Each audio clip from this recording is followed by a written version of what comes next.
Come in, sir. Aye. Morning, sir. Morning. Good morning. Please take your seat. Thank you, sir.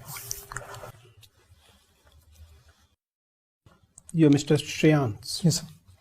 Shreyans, introduce yourself to board members. Good morning, everyone. I'm Shreyans Kumat. I'm from Kishangarh, Rajasthan. I've completed my graduation from IIT Bombay in mechanical engineering. Thereafter, I worked with EY as a business consultant for around 2 years. And thereafter, I left it to prepare for UPSC. So, why somebody who's an IT graduate getting into civil services instead of getting into corporates? So, I was in corporate for 2 years. Yeah. And thereafter, I was looking what would be my next steps.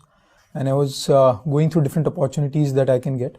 And I stumbled upon civil services, and it inspired me as a good next option, which can give me a wide gamut of opportunities and a platform in which I can contribute to the nation building as well and have a very, very prestigious job. So you stumbled upon this career. Yes. And it's very likely that after once you get into it, you'll stumble upon something else as well. I think within IS, when I did the research, I talked to my seniors. They told me that within IS, you get a gamut of opportunities. Like you get to be in different, like in district administration, you can take deputation in the centers as well. So there are a wide range of opportunities within IAS and within other civil services which are there. So I don't think I'll have to look outwards. I can always look inwards within what are different ways I can contribute in the job while satisfying myself. I can see that you did your graduation from IIT Mumbai in mechanical engineering. Yes, sir.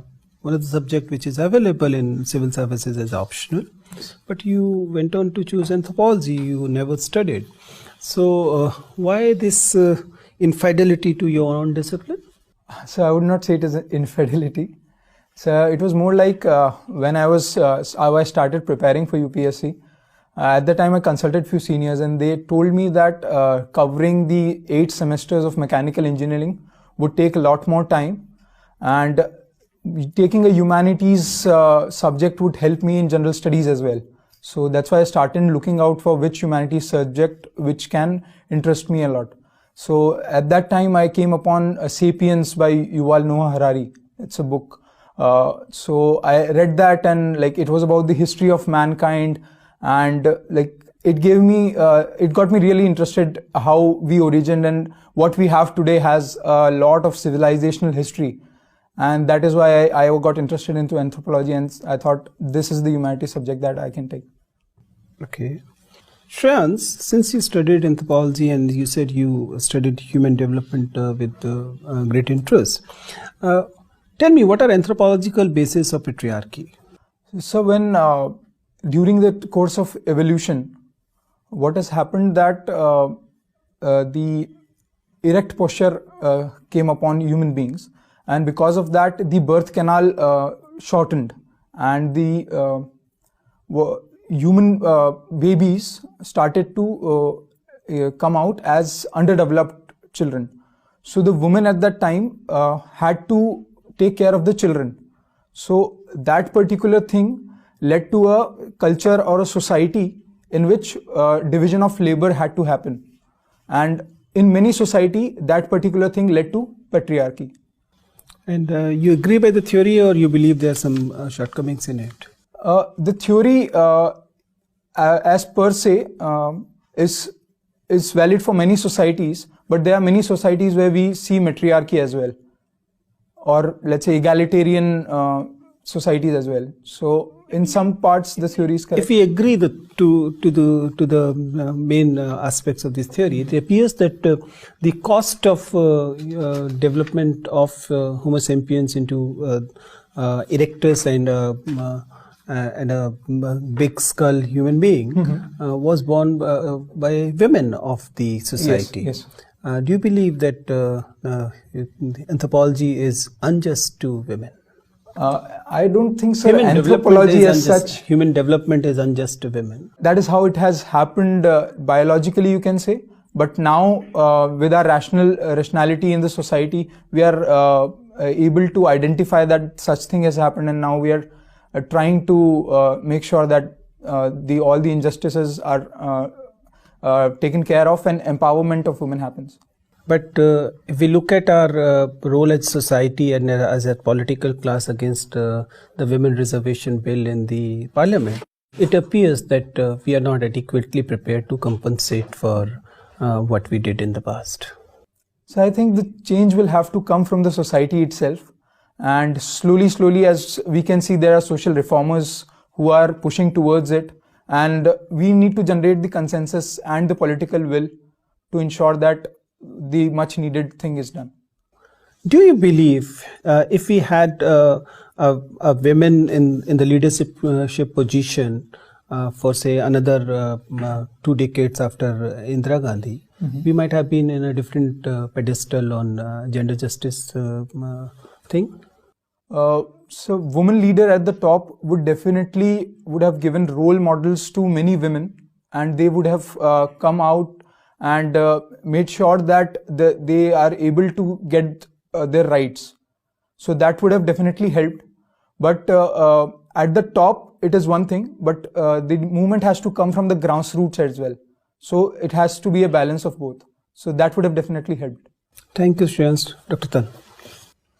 Shreyans, continuing with your anthropology, seeing that you have special interest in it, tell me, what are the changes in cranial space from the starting of human species till now? So if we look at our ancestors, let's say the apes, they were having the cranial capacity of around 200 to 400 cubic centimeters. And currently what we have is around 1200 to 400 cubic centimeters. In between, there were Neanderthals who had cranial capacity of more than us. They're around 1500 cubic centimeters. Apart from that, how the shape of the skull has changed is that the prognathism has reduced. We now have flatter faces. Apart from that, you can say this is called the medulla. I am forgetting the term. So that has gone downward and backward. So earlier, what used to happen is an animal or an ape would have this. If this is the head, then this spinal cord will be like this. Vertebra will be like this. And now we have erect posture. So that has changed. So that has continuously helped us to be bipedal in nature and to be able to see farther things and help us in hunting. And these changes have helped us grow as a species. Okay. Which do you consider is the more important event of evolution? Cultural revolution, agricultural revolution, or cognitive revolution? You have read *Sapiens*. Yes, I have. I would say the major gulf which was created between animals and humans was the domestication of fire, because it helped us grow our brains, and at the same time it led to enormous power in the hands of humans. But I asked you to choose between agricultural revolution, cultural revolution, or cognitive revolution. Yes, so I'm saying that the cognitive revolution which happened after this will be the best one, I would say. Okay. You are also from Rajasthan. Yes, ma'am. I find that Rajasthan's culture is full of gender discrimination. There is feticide, there is infanticide, there was a social evil of sati. Till now there is violence against women, dowry, and many things. And still people say that Rajasthan has a rich culture. Convince me that Rajasthan has a rich culture. I don't feel so. Ma'am, all these things that you are saying, that women of the Rajasthan are marginalized, they have not been given equal rights in the society. I would agree with that. That has been there in the past, and slowly we are changing. We have taken many steps. You can see the child sex ratio has improved. The PCPNDT Act has been enforced with greater extent. And at the same time, I would say the culture of Rajasthan has this thing has a bearing on the culture of Rajasthan. But if we look at the culture of Rajasthan independently, it is a very rich culture. If you can look at the example of conservation of forest from the Bishnoi community, it was Amrita Devi Bishnoi ji who led the conservation of the khejri trees at that time. Apart from that, there have been many poets like Mirabai from Rajasthan who opposed Sati Pratha and continued to be a cultural heritage for us. Good. Now let's take a situation. You are getting married, and now that you are a big officer, so your father-in-law decides to give you big gifts. He wants to gift you one bungalow, one car, and a lot many things.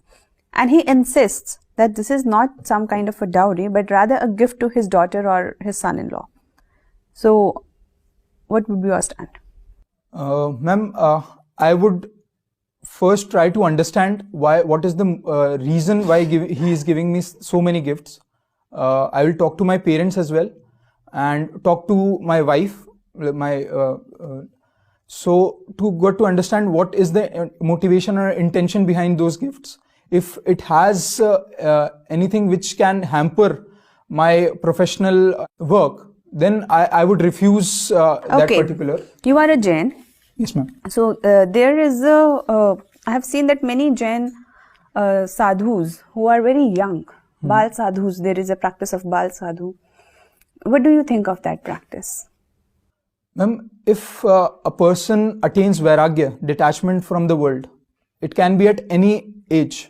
So if it is done by the person himself with his voluntariness, then there is no issue with it. But if it forced upon him. So do you think that a child so young, 5 years, 6 years, 9 years, is capable enough to understand whether he or she has vairagya or not? Ma'am, the development of mind takes place at an early stage. So it is different for everyone, I would say. Okay. So in order to categorize that an 8-year-old child. Tell me names of 3 Tirthankaras.